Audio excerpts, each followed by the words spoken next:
ఈ మీనరాశి వారికి జూన్ నెల 2024 సంవత్సరానికి గాను ప్రొఫెసర్ డాక్టర్ ముల్లపూడి సత్యనారాయణమూర్తిని నేను మాసరాశి ఫలితాలు చెప్తున్నాను. ముందుగా మనకి ఈ యొక్క మీనరాశి వారికి ఏలినాటి శనిలో జరుగుతోంది. ఈ ఏలినాటి శని ప్రభావం వల్ల మనసంతా కూడా దుఃఖభరితంగా ఉంటుంది. ఏదో కోల్పోయినట్టుగా ఉంటుంది. ఏదో గర్ల్ ఫ్రెండ్ వదిలేశాడు, ఎవడో బాయ్ ఫ్రెండ్ వదిలేసినట్టుగా ఫీల్ అయిపోతూ ఉంటారనమాట. కాబట్టి ఈ విధమైనటువంటి మానసిక ఆందోళన అనేటటువంటిది మీకు వస్తుంది. ఇది పిల్లలు సరిగ్గా చదవరు, పిల్లలు అల్లర్లు, ఈ విధంగా మిమ్మల్ని అనేక రకమైనటువంటి అంశాలతో వీళ్ళు పీడిస్తూ ఉంటారు.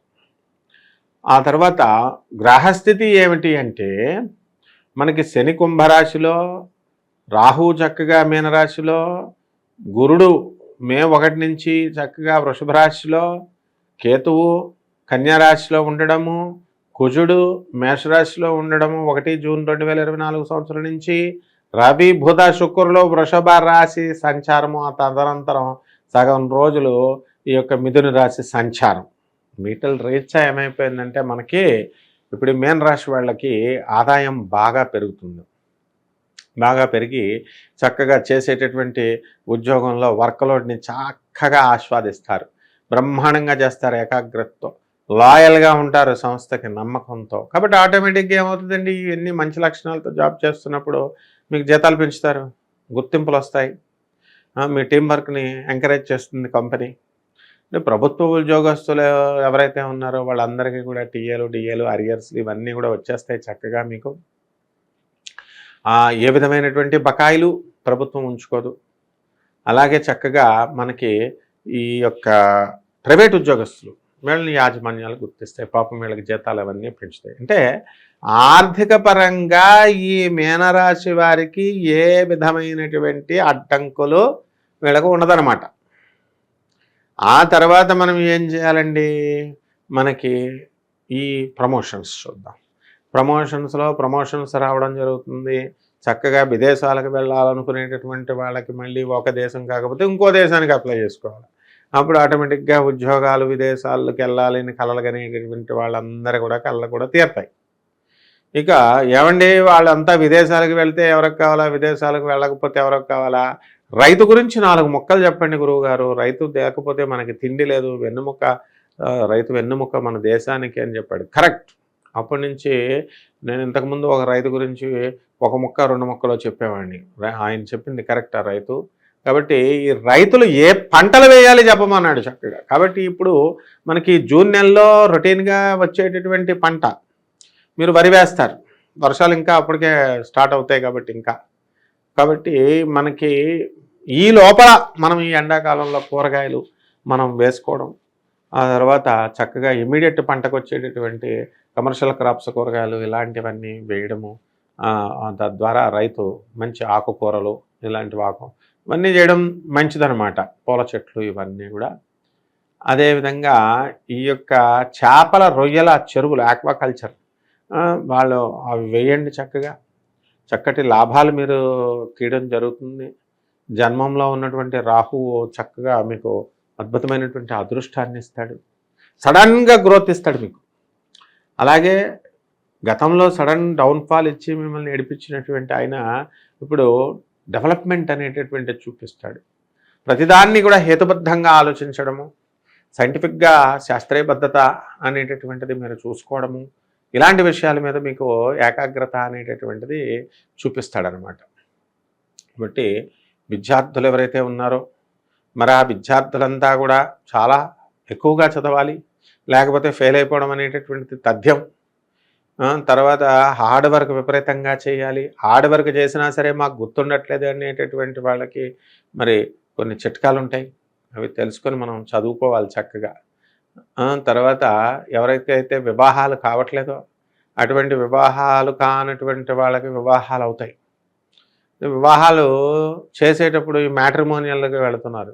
ఆ మ్యాట్రిమోని వాళ్ళు సింగిల్ కిడ్నీ ఉన్నవాడిని చేసేస్తారు. ఆ తర్వాత ఏకంగా డైరెక్ట్ ఇంపార్టెంట్నే చేసేస్తున్నారు ఈ మధ్యకాలంలో. మరి నువ్వు అడుగుతావా మెడికల్ సర్టిఫికేట్ తీసుకురమ్మని, నువ్వు నపుంసకుడివి, నువ్వు నా సర్టిఫికేట్ రా అంటే ఒప్పుకోరు వాళ్ళు. కాబట్టి ఈ మ్యారేజ్ బ్యూరో వాళ్ళు అందరూ అలా చేయరు, కొంతమంది ఎక్కువ మంది మరి అలాగా అంటకట్టేయడం వల్ల ఈ వీళ్ళకు కూడా ఈ మగపెళ్లి వాళ్ళు కూడా అలా చేసుకోవడం, ఆడపెళ్లి వాళ్ళు కూడా మోసాలు వాళ్ళు ఏం తక్కువేం కాదు. ఈ విధంగా దీనివల్ల మరి జీవితాలు లైఫ్లు పోతాయి అనవసరంగా ఇద్దరివి కూడా. కాబట్టి అలాంటి మోసపూరితమైనటువంటి ఆలోచన విధానాన్ని ఈ యొక్క జన్మరాహు ఈ నెలలో ఇస్తాడు. కాబట్టి ఈ మీన రాశి వాళ్ళకి కొంచెం జాగ్రత్తగా మనం నిజాయితీగా ఉండడానికి ప్రయత్నించాలా, అవతల వాళ్ళకి కూడా మనం నిజాయితీ ఇవ్వడానికి ప్రయత్నించాలా. అప్పుడు ఏ విధమైనటువంటి గొడవలు ఇవన్నీ కూడా ఉండవన్నమాట. ఇక మనకి వ్యాపారాల్లో ఎలక్ట్రానిక్స్ వ్యాపారాలు, ఆ తర్వాత ఈ యొక్క ఈ ప్రాజెక్ట్స్, సాఫ్ట్వేర్ ఇంజనీర్లు, ఈ ప్రాజెక్ట్స్ అన్నీ కూడా మీకు చక్కగా ముందుకు వెళ్ళడం అనేటటువంటిది జరుగుతుంది. ఎక్కువ ఆర్థికంగా మీరు ఇంప్రూవ్మెంట్ అనేటటువంటిది వస్తుంది. ఎక్కువగా విదేశాలకు సంబంధించి ఈ మీన రాశి వాళ్ళకి చాలా బాగుంది. అయితే భార్యాభర్తల మధ్య అన్యోన్యత అనేటటువంటిది కొరవడుతుంది. చిన్న చిన్న విషయాల్లో కొట్లాటలు అవి గాలి వానగా మారి కొంచెం గొడవలు అవడానికి అవకాశాలు ఉంటాయి. లేకపోతే ఈ భార్యకి కొంచెం అనారోగ్య సమస్యలు రావడం, దాని ద్వారా ఈ యొక్క భర్తకి కొంచెం హాస్పిటల్ ఖర్చులు ఇవన్నీ కూడా ఆకస్మికంగా రావడం ఇవన్నీ కూడా జరుగుతాయి. అలాగే మీ మీనరాశి వాళ్ళకి ఇంతకుముందు గతంలో మీతో పరిచయం ఉన్నటువంటి స్త్రీల వల్ల మీకు సమస్యలు రావడానికి జూన్ నెలలో మళ్ళీ రీఎంట్రీ ఇస్తారు వాళ్ళు మీ లైఫ్లో. కాబట్టి అటువంటిప్పుడు మీకు వాళ్ళ సమస్యలు అనేటటువంటివి రావడానికి అవకాశాలు ఉంటాయి. కాబట్టి మీన రాశి వాళ్ళకి ఏంటంటే వాళ్ళ పిల్లల చదువుల విషయమై కొంచెం జాగ్రత్తగా వాటి మీద దృష్టి పెట్టడము. మా పిల్లలు కూడా బాగా చదవాలి, తర్వాత ఎంతైనా సరే డబ్బు ఖర్చు పెట్టడానికి ఒక ప్రెస్టేజ్ కోసం వెళ్ళి ఒక గొప్ప గొప్ప స్కూళ్ళల్లో వెయ్యాలి. గొప్ప అనేటటువంటిది స్కూల్లో బట్టి రాదు, వాళ్ళు చదివేదాన్ని బట్టి వస్తుంది. ఈ మీన రాశి వాళ్ళకి స్త్రీలకి వీళ్ళకి అశాంతిగా మనసు ఉండడం, అంటే మంచి ఉద్యోగం చేసే చోట వేరేగా ఉంది ఉద్యోగం, ఆ తర్వాత ఆఫీసులు వేరేగా ఉన్నాయి, ఇళ్ళు వేరేగా ఉన్నాయి, మేము కుటుంబానికి ఇంత సేవ చేస్తున్నాం, ట్రావెలింగ్ వెళుతున్నాం, పిల్లల కోసం ఇంత టైం స్పెండ్ చేస్తున్నాం, కానీ మాకు ఇంట్లో గుర్తింపు రావట్లేదు అని మానసికంగా పాపం వీళ్ళంతో మదన పడుతూ ఉంటారు. ఆడపడుచులు అత్తగారులు మమ్మల్ని అడగట్లేదు, మమ్మల్ని సంప్రదించడం లేదు, సంప్రదించకుండానే వాళ్ళే ఈ యొక్క పనులన్నీ కూడా చేసుకోవడం, మమ్మల్ని కించపరచడం ఇలా చేస్తున్నారు. కాబట్టి ఏమిటి పరిస్థితి అని మదనపడుతూ ఉన్నటువంటి మహిళలందరికీ కూడా ఈ యొక్క నెలలో కాస్త ఊరట అనేటటువంటిది జరుగుద్ది. ఈ మీనరాశి వాళ్ళు స్థలాలు లేనటువంటి వాళ్ళు స్థలాలు కొంటారు, ఇళ్ళు లేనటువంటి వాళ్ళు ఇళ్ళు కొంటారు, అప్పులు కూడా చేస్తారు బ్రహ్మాండంగా. బంధుమిత్రుల వినోద కార్యక్రమాలకి తిరుగు లేదనమాట. మీరే హోస్టులు పార్టీలకు అన్నిటికీ కూడా. దాని ద్వారా మీకు పబ్లిక్ రిలేషన్స్ బాగా పెరిగిపోతాయి, ప్రజాబలం బాగా పెరిగిపోతుంది, మిమ్మల్ని అభిమానించేటటువంటి వాళ్ళు బాగా పెరుగుతారు. మీ బంధువుల్లో ఉన్నటువంటిగా ప్రతి బర్త్డే ఫంక్షన్లకి, తర్వాత ఫ్రెండ్స్ పెళ్ళిళ్ళకి, వీటికి కూడా ప్రతిదానికి వెళ్ళడం అనేటటువంటిది మీ యొక్క గొప్పతనానికి సూచన అనమాట. వెళ్తారు చక్కగా, డబ్బు ఖర్చు అయిపోయినా డోంట్ కేర్, అవన్నీ కూడా ఏం పట్టించుకోరు మీరు. కాబట్టి అనేక రకాలమైనటువంటి ఆదాయపు మార్గాలను ఎదుగుతూ ఉంటారు. ఈ దేశం వెళితే బాగుంటుందా, ఆ దేశం వెళితే బాగుంటుందా, ఈ వ్యాపారం చేస్తే బాగుంటుందా, ఆ వ్యాపారం చేస్తే బాగుంటుందా అని. అంటే అన్ని రకాలుగా కూడా మీ యొక్క ఆలోచన విధానము డబ్బులను సమకూర్చే పద్ధతుల్లో ఆలోచిస్తూ ఉంటారు. మీ యొక్క జాతకంలో ఈ నెల తల్లి యొక్క ప్రోత్సాహం చాలా అధికంగా ఉంటుంది. తల్లి యొక్క ప్రభావం వలన మీరు ఒక స్థిరమైనటువంటి అభిప్రాయాలు రావడానికి అవకాశాలు ఉంటాయి. అలాగే తండ్రి సంబంధించి పాపం ఎంతో కష్టపడి మరి మీ అందరికీ కూడా పెళ్ళిళ్ళు అయినప్పటికీ కూడా తండ్రి తన బాధ్యతలను వేసుకొని తాను వీళ్ళ ఎదుగుదలకి ఇంకా ఎక్కువ అప్పులు చేయడం, లేకపోతే ఇంకా ఎక్కువ పరిశోధనలు చేయడం, ఎక్కడికి వెళ్తే బాగుంటుంది, ఎలా చేస్తే బాగుంటుందని ఈ తండ్రి చేయడం బాగుంటుంది. అలాగే ఈ యొక్క మీనరాశి వాళ్ళకి పిల్లలు, సంతానం కలుగుతుంది, మనవాళ్ళు మనవరాళ్ళు వీళ్ళంతా కూడా మరి లేకపోతే పిల్లలు, వీళ్ళ వల్ల వీళ్ళకి చక్కగా వీళ్ళ ప్రవర్తన, వీళ్ళ ఆటలతో, వీళ్ళ సుఖ సంతోషాలతో వీళ్ళకి సంతోషం కలగడం ఇవన్నీ కూడా జరుగుతాయి. ఇక రెమెడీస్ దగ్గరికి వచ్చేసరికి మీనరాశి వారికి మనము ఏనాటి శని జరుగుతుంది కదా, అందుకని శని జపం చేయండి, శని స్తోత్రాలు చదవండి, శనికి కిలోంపావు నల్ల నువ్వుల నల్లని వస్త్రాన్ని శనివారం నాడు ఉదయం 8 గంటలకి దానం చేయండి. అలాగే చక్కగా శనివారం నాడే కాకుండా ప్రతిరోజు కూడా నవగ్రహ ప్రదక్షిణ చేయండి. ముఖ్యంగా శనివారం నాడు చక్కగా శనీశ్వరుడికి తైలాభిషేకాన్ని చేయండి.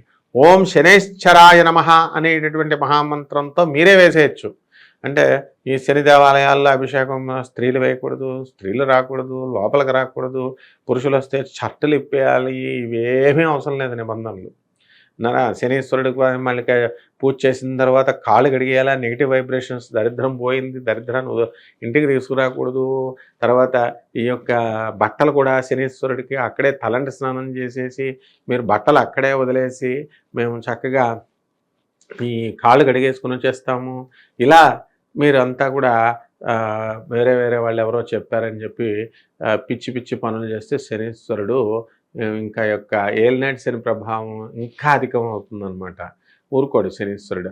మీరు తప్పులు చేసుకోవడం ఏమిటి, మీరు శనీశ్వరుడి దగ్గరికి వెళ్ళడం ఏమిటి, మీరు ఆయనకి అభిషేకం చేయడం ఏంటి, ఆయన ఇన్సల్ట్ చేస్తూ కాళ్ళు గడగడాలు, బట్టలు వెనక్కి తిరిగి చూడకుండా అక్కడ వదిలేయడాలు, ఆ చెప్పిన వాడికి బుద్ధి లేకపోతే చేసేవాడికైనా ఉండాలి. కాబట్టి ఇలా జాగ్రత్తగా ఒక పద్ధతిలో మీరు చేసుకున్నప్పుడు మంచిగా శనీశ్వరుడు ఓం శనైశ్చరాయ నమః అనే మంత్రంతో జపం చేయండి.